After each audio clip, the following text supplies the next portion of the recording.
Hello, my name is Lorenzo Sandoval, and I'm going to be directing Native Gardens for Great Theater.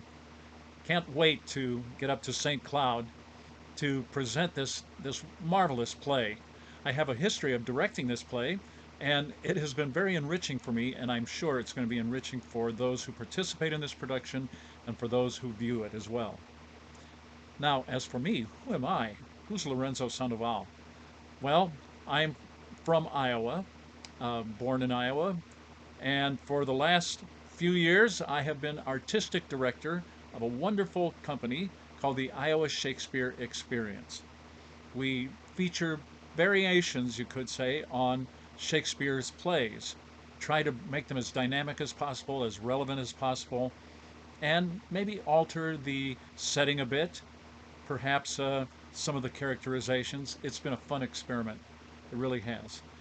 And in addition to being part of this theater company, well, my background includes having worked in human services for about 22 years.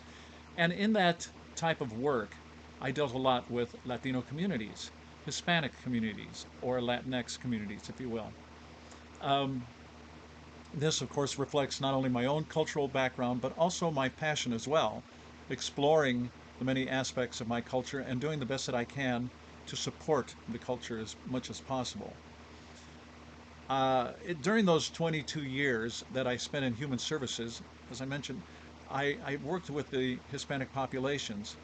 And many of the issues which are actually in this play, which are discussed in this Native Gardens, are things that I have encountered and dealt with in the past.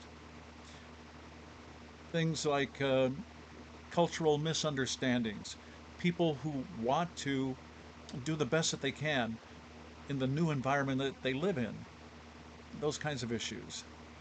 Maybe language barriers, also perceptions about what values and morals each type of culture has.